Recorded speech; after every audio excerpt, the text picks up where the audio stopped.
सबसे पहले तो कल हमारा एनएसएस का कैंप मेरे हिसाब से कुल मिलाकर के अच्छा रहा।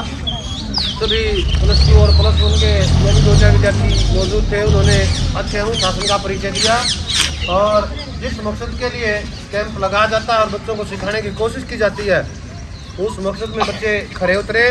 तो मैं चाहूँगा सभी बच्चे प्लस टू के बच्चों के लिए तालियां बजाएं, क्योंकि इस प्रकार के जो कैंप होते हैं वो हमें शिक्षा देने के लिए होते हैं। प्लस वन के भी थे कुछ बच्चे, तो उसमें जो है 2-4 बच्चों के जहन में ये रहता है कि मास्टरों ने जो काम करवा रहे हैं ये काम नहीं होता।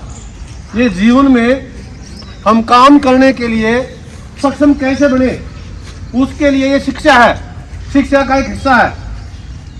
हिस्ट्री के अंदर तुम पढ़ते होगे कि ये जो है गांधी जी ने ऐसा कहा था कि प्रत्येक बच्चे को शैक्षिक के साथ पारिश्रमिक शिक्षा भी दी जाए, श्रमदान के रूप में।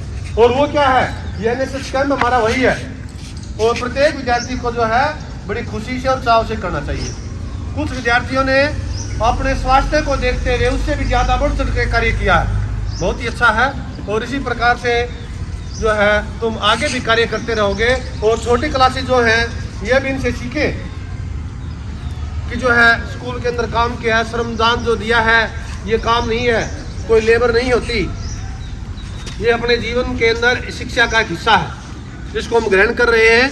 जिंदगी में सफल होने के लिए एक पहलू है कि हम आगे चल करके क्या करेंगे। अगर अभी से हम यूँ शर्म करते रहे ये काम मैं नहीं करूँगा, जिंदगी बड़ी लंबी है, ये नहीं पता जिंदगी में कब किसको कहाँ पर क्या करना पड़ जाए।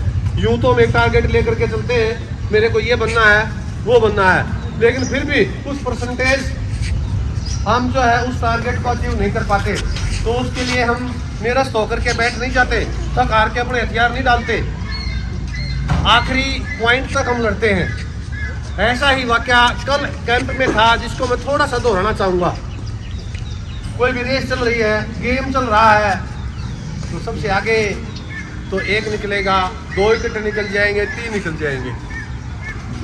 थोड़ा सा जिसकी तरफ मेरा इशारा है वहाँ तक तुम मेरे ख्याल से पकड़ पा रहे होगे कि लास्ट में एक छोटा सा कार्य हमारा जो है शेष था, इशारा समझ गए होगे।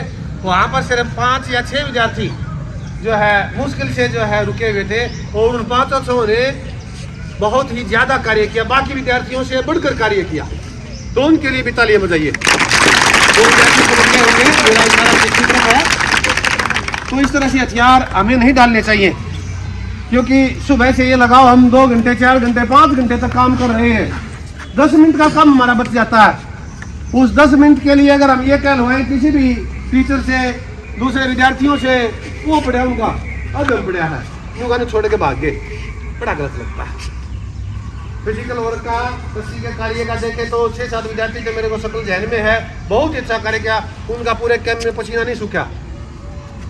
लेकिन फिर इस तरह का जो मामला है जिधर मैं इशारा कर रहा हूँ, लास्ट में हमारा जो था, चाहे वो लड़कियां हैं चाहे लड़के हैं, पूरे कैंप की जिम्मेवारी होती है उसको, यानी कि जो हमने समेटा है उसको उस जगह तक पहुँचाएं जहाँ पर उसका निश्चित स्थान है। तो आशा और उम्मीद करते हैं कि अगले कैंप में हम और अच्छी तरह से कार्य करेंगे और जो है इस तरह का मौका हम किसी भी टीचर को, किसी भी दूसरे विद्यार्थी को करने का मौका नहीं देंगे। समझ आया भाई? करेंगे प्लस टू वाले? अरे करोगे या नहीं?